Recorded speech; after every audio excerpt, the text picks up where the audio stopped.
Mladi ljudi, studenti Kragujevačkog univerziteta okupljeni oko Serbuma. Bave se negovanjem srpskog jezika i kulture. S nama u studiju je ovoga jutra Marko Radojević, student konkretno srpskog jezika i književnosti na Kragujevačkom filmu. Dobro jutro. Dobro jutro. Hoćemo da kažemo gledalcima pre svega kako je nastao Serbum i šta je Serbum? Prvo, to je vrlo interesantna priča, pošto Serbum je nastao tako jednostavno naših nekih internih razgovora i dogovora. Mi se svi družimo, poznajemo se već dugo.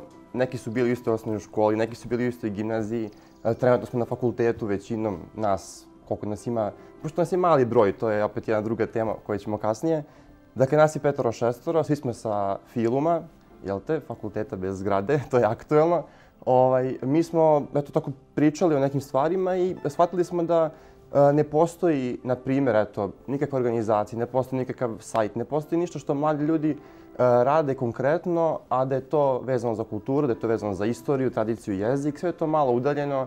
Danas generalno po novinama, po televiziji, po internetu gledamo sve i svašta. Ima raznih, da kažemo, ružnih stvari. Kultura je naravno skrajnuta, ljudi ne brinu više toliko o kulturi, naravno ne ide se u pozorište, knjige se ne čitaju, to je svima jasno. Ali smo mi pokušali nekako da na neki normalan i lep način, a opet mladi, niko od nas nema više od 25 godina. I svi ste studenti? Svi smo studenti, da napravimo nešto novo, nešto drugačije. Mi imamo na našem sajtu imamo jedan proglas, koji tako zove se proglas, malo je stariji naziv, ali dobro, u kome sve lepo tako piše. Tako da jednostavno mi smo mislili da mi možemo to da uradimo. Svako je nekom pala ideja usput na pamet i jedno tako iz više glava, mladih, ali da ne kažem sa velikih, koja veliko misle, ali opet jednostavno ljudi koji su, svako od nas ima neku svoju ideju, svako je to izneo i tako jednostavno spontano se to desilo. I nas je trenutno, ajde kažemo, aktivnih je samo 5-6 ljudi. Mogu da kažem imena ljudi koji su tu uključeni, pošto nisu mogli doći jutro sa mnom. Dakle, to su Aleksandra Matić, prvo da kažem devojku. Dame, naravno. Tu je Nemanja Jovanović, Kostadin Stojadinov. Tu je također s nama Nemanja II. Jovanović, to je Nemanja Lj. Jovanović. Pavle Leković, isto naš kolega. I naravno, tu je Marija Rakočević, naša drugarica koja nije, ajde da kažemo, aktivno uključena, nego je, može se reći, spoljašnji saradnik koji opet mnogo znači. I također imamo dosta ljudi sa strane koji su spremni da nam pomognu i da rade sa nama, ali to je tek u nekim najavama. Tako da, eto, to može se reći da već jedno godinu dana može se reći da postojimo, a da smo se pojavili na internetu prvo pre mjesec dana i nekoliko dana, dakle sredinom mjeseca novembra. Svi ste studenti Filuma, to si mi rekao, ali koliko sam razumela, niste svi studenti srpskog jezika i književnosti. Tako je, da. Eto, Aleksandra, Kosta i ja, pardon, Kostadin, zovemo ga svi Kosta, pa eto. Mi studiramo srpski jezik, 3. 4. smo godina. Završili smo prvu gimnaziju, eto svi, to nam je zajedničko. Pavle je završio engleski osnovne studije, trenutno je na masteru. Nemanja je na nemačkom. Maja nam je diplomirana glumica. Također Nemanja, naš prijatelj, upisuje istoriju sljedeće godine. I eto, to je to. I koje su oblasti kojima se Serbum bavi? Pa, pošto mi studiramo film, jel te, fakultet koji je filološkog karaktera, na prvom mjestu to su naša srpska istorija, jezik, tradicija, kultura. Može se reći na neki način i kulturna politika, koja nije politika, ova svakidašnja, svakodnevna politika, ova ružna politika koja nam tako uništava ove dane. Mislim da je lep dan napolju, iako nije sunce izašlo. Tako da, to nije ta politika koju svi misle da je to politika, skupština i ostale stvari koje niko od nas ne voli, nego je to jednostavno kulturna politika u smislu da se jednostavno poveže jedan kulturni prostor koji, eto, mi imamo ovdje na Balkanu. Mi imamo ljude koji s nama rade iz Republike Srpske, iz Crne Gore, iz dijaspore isto, tako da jednostavno to je taj reon koji mi pokrivamo i oblasti koje mi pokrivamo, eto, to su jezik, tradicija, kultura, književnost. Pošto mi studiramo jezik i književnost, moramo i to da malo obuhvatimo. I evo sad izašao jedan članak, juče, prekjuče, pojavio se na sajtu o Božiću, tako da eto, pokrivamo sve oblasti koje su u vezi sa našom tradicijom, kulturom. To je i preporuka za gledaoce da svakako pogledaju vaš sajt i eto, pročitaju recimo o Božiću, ali ima tu dosta zanimljivih tema. Kako je interesovanje do sad generalno za vašu ideju, ali naravno i za sajt? To je onako prvo vaše izlaženje u javnost. Naravno, da. Pa prvo, ljudi ne znaju naravno o nama nešto mnogo. Ipak smo mi mladi ljudi koji nemamo neku veliku reklamu. Mi smo i sajt pokrenuli sami ga finansiramo. Mislim, nije to nešto mnogo novca, ali opet treba platiti, ne znam, provajdere ili već programere. Sami smo se eto našli, skupili novac i napravili taj sajt. Eto, na početku nas je bilo 3-4, sad nas ima 5-6, povećava se broj, to je dobro. Naravno, svako ko želi da se uključi u rad i naše organizacije i sajta, kako može da naravno može da se uključi. A pogotovo to su naravno prvenstveno, to bi mogli da budu mladi ljudi koji su eto studenti, koji imaju slobodnog vremena, ali naravno može biti bilo koga interesuje ovo što nas interesuje. Ljudi se mogu javiti preko našeg zvaničnog maila, to je info@serbum.com i naravno sajt je naš serbum.com. Možete ukucati na Google-u Serbum, izaći ćemo prvi, najverovatnije. Ali isto možete nas pronaći naravno na Facebooku, na Twitteru, Serbum magazin se zovemo tamo.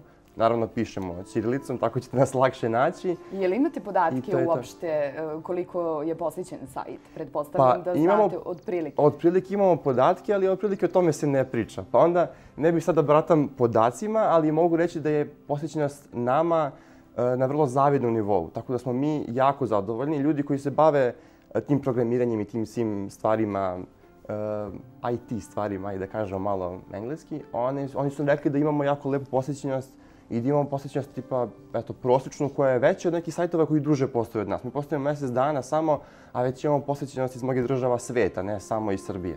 Zato što radite, pretpostavljam, nešto što je drugačije. Naravno. Pa ne mislim da nema trenutno takvog sajta ovdje u Srbiji koji se takvim stvarima bavi. Naravno, postoji Politikin zabavnik, postoje sajtovi svih televizija koji imaju sekciju kultura, ali opet ovo je specifično, opet to nisam rekao na početku, specifično po tome je što na sajtu mi sami pišemo sve tekste, tako da tekstovi su 100% naši, autorski.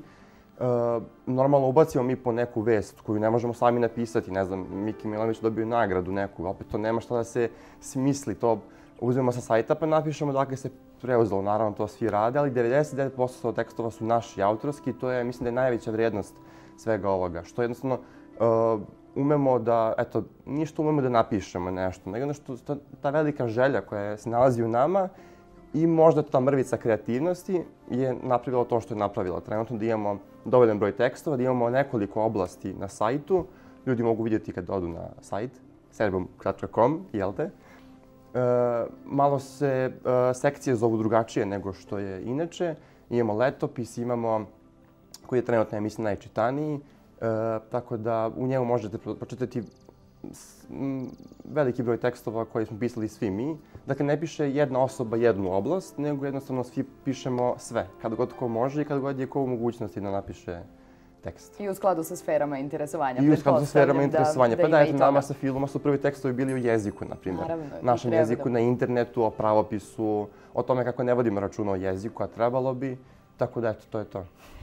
Planovi za naredni period, trenutno ste elektronski magazin. Šta je u planu? Možemo govoriti već sada o tome. Pa imamo velikih planova. Na početku, kad smo mi tako sedeli i maštali i pričali o svemu i svačemu, mi smo prvo zamišljali to da bude neki magazin koji će izlaziti bukvalno štampan, da bude, ali naravno, pošto danas za sve nam treba novca, nažalost, a nema ljudi koji bi nam tu pomogli, koji bi to finansirali, makar malo, da to bude bio neki, ne znam, časopis od 5 strana, od 10, nebitno, i da se to deli ljudima, da se to poklanja po bibliotekama, po školama, opet smo toga odustali, da to košta. Plan je da nekad imamo tako nešto, naravno. Mi imamo, da to nisam rekao, imamo saradnju jako lepu sa našim ljudima u dijaspori. Naprimjer, imamo saradnju sa našim ljudima, organizacija zove se Serbios Unidos iz Južne Amerike. To je bilo svima interesantno jer do sad niko nije čuo nešto mnogo o našim ljudima koji žive u Južnoj Americi. Imamo pohvale i podršku ljudi iz najstarije kulturne institucije Srba u Austriji, to se zove Prosvjeta je organizacija. Imamo saradnju sa Maticom Srpskom u Crnoj Gori, odjeljenje Matice Srpske u Crnoj Gori. Imamo također pohvale i neke ideje naših profesora s fakulteta koji su jako bitni ljudi na našem kulturnom prostoru. Imamo cilj da, eto, udruženje ako bude poraslo, ako dođe još više ljudi, da možda i registrujemo nekad, da počnemo da delimo na drugačiji način, a imamo u planu da organizujemo javna predavanja, ljudi iz tih sfera koje imamo na sajtu koje pišemo, da dovodimo bitne, pametne ljude u Kragujevac, naravno, i da, eto, u nekoj bliskoj budućnosti se to raširi, pa da se malo više čuje o nama, pa da možemo organizovati nešto više na nivou grada. Zašto da ne? Imate pohvale i od mene, gledalcima preporuka da posete serbum.com, je li tako? Hvala vam na gostovanju u jutarnjem programu. Hvala vama. Gradsko jezgro Kragujevca, koje ima dugu tradiciju kroz svoj bogat istorijski kontinuitet,